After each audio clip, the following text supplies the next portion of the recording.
नमस्कार, मेरा नाम है विवेक सिंह और एक नई सच्ची घटना में आपका स्वागत है। आज की हमारी जो कहानी है वो एक सच्ची प्रेम की कहानी है, जिसमें ना कोई कत्ल होता है और ना ही कोई सुसाइड होता है। कहानी जरा अंत तक सुनिएगा कि दो सहदों के बीच की कहानी है, दो सहदों के प्यार की कहानी है। तो क्या है पूरी कहानी के अंत तक बने रहिए। चैनल पे नए हैं तो चैनल को सब्सक्राइब कीजिए। मैं कहानी शुरू करता हूँ। दरअसल आज की हमारी जो कहानी है वो कहानी है पाकिस्तान और भारत की। ये कहानी है पाकिस्तान में एक पंजाब नाम का जगह है, उसी पंजाब में एक जगह आता है मंडी बाहुद्दीन। ये लाहौर से लगभग 240 किलोमीटर की दूरी पे है। यहीं पे एक थाना भी है। थाना का नाम है सदर थाना। थाना सदर मंडी बहाउद्दीन। वहाँ के एसएचओ जिनका नाम था अंजू शहजाद। अंजू शहजाद के पास तारीख थी 27 दिसंबर साल 2024 को एक उनका मुखबिर आता है। वो मुखबिर कहता है कि सर मैं जहाँ रहता हूँ उसी के सामने एक घर है अमीर लोगों का। उसमें एक कोई व्यक्ति है जिसकी लगता है उसमें कुछ गड़बड़ है, कुछ बात है।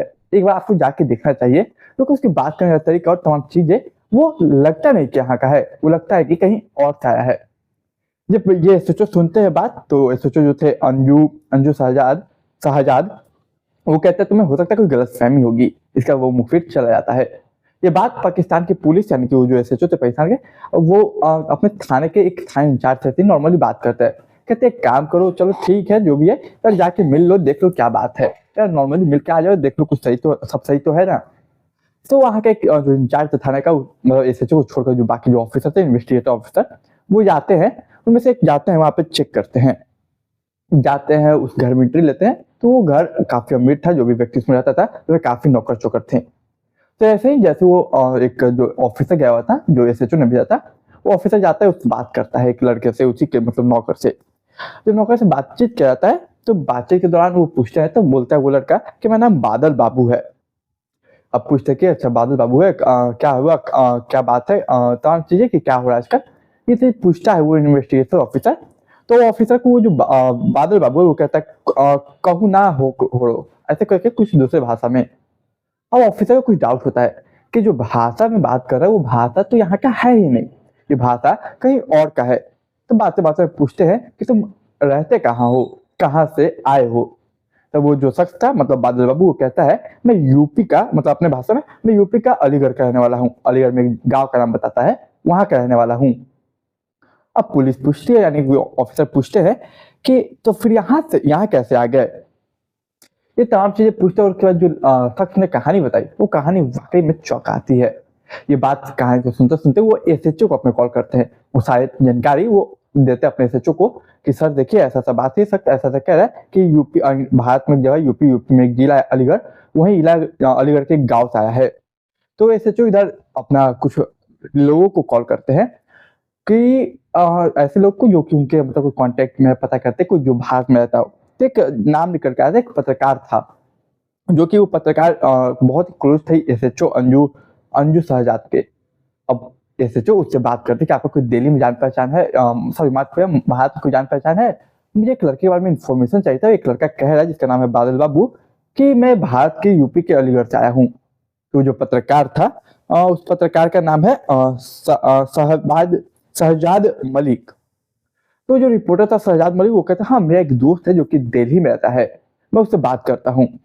वो शहजाद मलिक जो था रिपोर्टर पत्रकार जो कि एसएचओ के कहने पे अपने एक दोस्त जो दिल्ली में रहता था उसका नाम था शाकिल अख्तर से बात करता है। वो कहता है कि थोड़ा पता तो करो उसके बारे में। उस गाँव पे भेजता है जहाँ पे बादल बाबू ने बताया था कि मेरा गाँव है, यानी कि यूपी के अलीगढ़ के गाँव में। वहां पे पहुंचता है शाकिल अख्तर। तो पता चलता है वहां पे एक शख्स मिलता है जिसका नाम था कृपाल सिंह। अब कृपाल सिंह से जब बातचीत की जाती है तो ये बात सही थी कि वो जो बादल बाबू है वो कोई और नहीं, इसका दूसरा बेटा है। जैसा कृपाल सिंह के 3 बच्चे थे, 2 लड़का 1 लड़की, 3 लड़का 1 लड़की, ऐसे कुछ माफ किया। तो इसमें एक जो लड़का था वो था दिल्ली में जॉब करता था, कह सकते हैं दर्जी वगैरह का काम करता था कंपनी में। ये इनका दूसरा बेटा था जो कि कहे कि लगभग 2-2.5 साल पहले गया, कुछ समय पहले गया, लगभग दुबई गया हुआ है काम करने के लिए। एक और इनका जो था उसका बात ही छोड़ दिया, बेटी का बात करूं तो बेटी का शादी वगैरह हो गया है, ये तमाम चीजें। अब देखिए 3 लड़के 1 लड़की दिल्ली में, 1 लड़का जॉब करता है, वो दुबई में काम करने गया हुआ है, मतलब 2.5 साल से कुछ ऐसा सीन था। तो देखिए 2.5 साल से माफ कीजिएगा कुछ समय पहले गया था। जब और डीपली इसके बारे में पता किया जाता है, लड़का अपना कहानी बताता है, तो उस कहानी के मुताबिक 2.5 साल पहले की बात है। यहाँ पे 2.5 साल पहले की बात है। यूँ ही ये लड़का जो था बादल बाबू, वो फेसबुक स्क्रॉल कर रहा था। फेसबुक स्क्रॉल करते-करते एक रिक्वेस्ट देखता है, एक लड़की का प्रोफाइल देखता है, जिसका नाम था साना रानी। साना रानी को वो फ्रेंड रिक्वेस्ट भेजता है। अब साना रानी की जो पाकिस्तान में रहती थी, इस बात संजान, वो उस लड़की से बात करता है। साना रानी और बादल बाबू दोनों एक दूसरे से बात करते हैं, एक दूसरे के करीब आते हैं। करीब इतने कि लगभग 2.5 सालों में उन्होंने काफी बातें की, अपना हर दुख हर सुख सभी चीजें सोशल मीडिया के माध्यम से, वीडियो कॉल के माध्यम से, कॉलिंग के माध्यम से एक दूसरे से बातचीत किया, शेयर किया। देखते देखते दोनों इतने करीब आ गए, दोनों एक दूसरे के इश्क और मोहब्बत में पड़ गए। जब इश्क मोहब्बत हो गया तो यूं ही बातों बातों में एक दिन पता चला कि ये लड़की जो है वो साना रानी, वो पाकिस्तान के पंजाब के कहीं की रहने वाली है। उसे उस लड़के को कोई दिक्कत नहीं हुआ, वो प्यार में पड़ चुका था, प्यार कर रहा था शिद्दत से अपनी। यूं ही कुछ समय गुजरने के बाद उसे लगता है कि क्यों ना एक बार अपने प्यार से मिलना चाहिए। सवाल ये कि प्यार से मिलना इतना आसान नहीं है, वो पाकिस्तान में रहती है, अब पाकिस्तान जाए तो जाए कैसे? क्योंकि पाकिस्तान जाने के लिए, कोई भी देश जाने के लिए आपको वीजा और पासपोर्ट चाहिए। इसके पास कुछ था नहीं, और ये उतने अमीर फैमिली से बिलोंग भी नहीं करता। तो सवाल ये कि अपने प्यार से मिले कैसे, और उसका प्लान था कि मिलके अपने प्यार को सरप्राइज देंगे। तो यूं ही उसके मूवी याद आती है, मूवी का नाम गदर। गदर में सनी देओल ने शायद कहा था कि मैं मोहब्बत करता हूँ और कोई सरहद, कोई दीवार मुझे रोक नहीं सकती वहां जाने से। और कुछ ना कुछ ऐसा ही तरीका ये बादल के मन में आता है, यानी कि बादल बाबू के मन में, और ऐसा ही तरीका का वो इस्तेमाल करके वो कोशिश करता है पाकिस्तान में घुसने की। पहला बार वो फेल हो जाता है, ये कोशिश वो दोबारा करता है, दूसरा बार भी वो नाकाम रहता है। फिर यूं ही एक रोज वो बुआ के पास बैठा हुआ था। बुआ के पास बैठा हुआ था तो ये जो बादल था, बादल बाबू, वो कहता है कि बुआ जी, मैं अगर दुबई चला जाऊं तो वहां पर मैं जाऊंगा, वहां काम करूंगा तो मैं ज्यादा पैसा कमाऊंगा, और ज्यादा पैसा कमाऊंगा तो वहां से अगर पैसा मैं यहाँ भेजूं तो कोई दिक्कत तो नहीं होगी। ज्यादा पैसा भेजूंगा तो घर की स्थिति अच्छी होगी और डेवलप होगा, और सब लोग अच्छे से खुश रहेंगे। बुआ जो थी वो कहती, हाँ बिल्कुल ठीक है, बहुत अच्छी बात है, अच्छा सोच रहे हो। इसी बीच वो एक पाकिस्तान का खिस्सा छेड़ता है कि अगर पाकिस्तान चला जाओ तो जो उसकी बुआ थी कहते हैं पाकिस्तान क्या करोगे जाके, पाकिस्तान मत जाओ, सही जगह नहीं है। इसके बाद वो बात को टाल देता है, यहीं पे बात को खत्म कर देता है, और वहां से निकल जाता है। और निकलने के बाद फिर तो अटेम्प्ट करता है, और इस बार वो बॉर्डर को, यानी सरहद को, दीवार पार कर देता है, भारत और पाकिस्तान की सरहद को पार करके वो पहुंच जाता है पाकिस्तान। और पाकिस्तान पहुंच चुका था वो लगभग दिवाली के पहले की बात है, साल 2024, दिवाली के कुछ दिन पहले, 2 दिन पहले की बात है, और 30 अक्टूबर साल 2024 की बात है।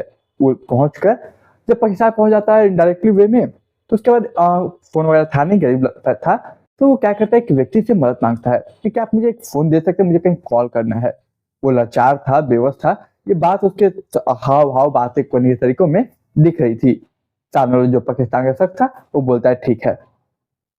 सामने वाला शख्स अपना फोन देता है, वो फोन एक वीडियो कॉल मिलाता है, और ये वीडियो कॉल इसे और कोई कृपाल सिंह यानी कि अपने पिता को करता है। कहता है कि पापा जी, मैं पहुंच गया हूँ, मुझे जहाँ पहुंचना था, मैं बिल्कुल सही हूँ, सुरक्षित हूँ, और आप टेंशन मत लीजिए, मैं कॉल नहीं कर पाऊंगा क्योंकि पापा फोन नहीं है। आप अपना ख्याल रखिएगा, और मैं यहाँ पे पहुंच चुका हूँ, मैं बहुत सेफ हूँ, आप अपना ध्यान रखिएगा। क्या आप एक बार मेरी माँ से बात करवा सकते हैं? माँ भी बात करते हैं, माँ से बोलते माँ ख्याल रखना अपना और पापा का, मैं आऊँ, मैं जो भी होगा मैं तुम लोग के लिए करूंगा, और मैं कॉल नहीं कर पाऊंगा, मेरे पास फोन नहीं है, तो चिंता मत करना, मैं बहुत अच्छा से रहूंगा, यहाँ पे कोई दिक्कत नहीं है। इसके बाद वो फोन कॉल कट जाता है। इसके बाद वो चला जाता है सना रानी के पास, जहाँ पे सना रानी ने मतलब अपना एड्रेस बताया था। वहां पे जाके सना रानी से बात करता है, सना रानी नाराज हो जाती है, कहते हैं कि मैंने तुम्हें कभी ये नहीं कहा, कि मैंने कभी तुमसे वादा नहीं किया कि मैं तुमसे शादी करूंगी, तुम पागल हो क्या कि यहाँ पे आ गए पाकिस्तान वो बिना इस तरीके से, और मैंने कभी तुमसे नहीं कहा कि मैं तुमसे शादी करूंगी। ये सुन के वो शौक हो जाता है। अब वो वहां से निकल जाता है, लेकिन सवाल ये कि अब वो खाएगा क्या, पिएगा क्या, रहेगा कहाँ? वो भूखे रहता है, सड़क पे सोता है। इसी बीच एक शख्स की नजर उस पर पड़ती है कि एक लाचार व्यक्ति है जो कहीं और से आया है, क्योंकि बात करने का जो भाषा था वो अलग था, लाचार था, भूखा था। ये सामने वाला व्यक्ति देख नहीं पाता। वो कहता है कि काम करो ना बाबू, और इसका बादल बाबू का उम्र भी 20-21 साल समथिंग है, ज्यादा नहीं, 20-22 साल। कहते हैं काम करो ना बाबू, यहाँ पे एक बगल में एक अमीर लोग रहते हैं, उनके यहाँ उन्हें एक नौकर की जरूरत है, और तुम वहाँ पे जाओ और उसे वहाँ काम मिल जाए, तुम खा पी भी लोगे और रह भी लोगे। इसका जो बादल बाबू है, वहाँ पे जाकर लगभग 2 महीने पहले वो जाता है, वहाँ पे रहता है, वहाँ पे खाता पीता है, वहाँ पे नौकर का काम करता है। वो तो मुखबिर क्या एक बार मतलब किसी काम से गया होगा पड़ोसी में, तो मुखबिर को कुछ भनक लगती है, आभास होता है कि भाषा अलग है, कहीं और का है। तब जाके कहानी पर खुल के सामने आता है। ये असली कहानी यहाँ पे खत्म होती भी नहीं है, ये तो बॉर्डर पार हुआ। इसके बाद ये सारा कहानी उसने जब सुनाया कृपाल, उसके जो पिता थे कृपाल सिंह, उनके माध्यम से जो पता चला, वो सभी बातों के बाद उसे अपने हिरासत में लिया गया। पुलिस ने उसे पकड़ लिया और न्याय हिरासत में 14 दिन को लिया गया। 14 दिन के न्याय हिरासत में लिया गया। उससे पूछताछ तबियत से की जा रही है, हर तरीके से जो कि किया जाता है। अब पैसा पाकिस्तान का सवाल है कि कहीं ये भारत से इंडिया किसी और मकसद से तो नहीं आया था। क्या मकसद आने का? क्या सच में उस लड़की के चक्कर में आया? क्या सच में साना रानी नाम की कोई लड़की है जिसने उसे बुलाया और बातों में फंसाया? खैर, अभी 14 दिन की न्याय हिरासत में है और ये न्याय हिरासत खत्म होगा 10 जनवरी साल 2025 को। आई मीन हो गया है, 2 दिन पहले खत्म हो चुका है। और देखिए, अगर इसमें साना रानी अगर दोषी पाई भी जाती है तो सजा तो दोनों की होगी, लेकिन साना रानी जो है वो उस पर कुछ रहम में बस बढ़ती जाएगी रहमत, लेकिन इस लड़के पे बिल्कुल नहीं बढ़ती जाएगी। और पूछताछ तबियत से की गई और समझ सकते किस तरीके से पूछताछ की होगी। और कोई देशद्रोह का मामला अगर दर्ज हो तो इस टाइप का, देशद्रोह का नहीं, माफ किया, देश में इनलीगल तरीके से घुसने का। देखिए, मैं बादल की बात करूँ तो लगभग अगर उसे सजा होगी तो लगभग 10 साल की सजा हो सकती है। चार्जशीट वगैरह कोर्ट में दिया गया तमाम चीजें। इसके जो पिता है कृपाल सिंह, वो लगभग 3 जनवरी साल 2025 को अपने जगह के एसएसपी पास गए थे। सीएम योगी आदित्यनाथ के पास लेटर लिखा, प्रधानमंत्री के पास लेटर लिखा कि मेरे बच्चे को बचा लीजिए, नादानी हुई उससे, उसे कुछ गलत ना हो पाए। ये तमाम चीजें देखिए कैसे बादल बाबू ने एक प्यार में सरहदें क्रॉस कर ली। ना उसे कोई सरहद रोक पाई ना कोई चीज। साना रानी जो कि प्यार इस मोहब्बत शायद करती थी या नहीं वो तो वो जाने, लेकिन उसने गलत किया, नाराज हो गई, उसे भगा दिया वहां से। और अब ये बादल बाबू बिना ये सोचे, बिना वीजा पासपोर्ट का चला गया देश में दूसरे, और अपनी परवाह तक नहीं की।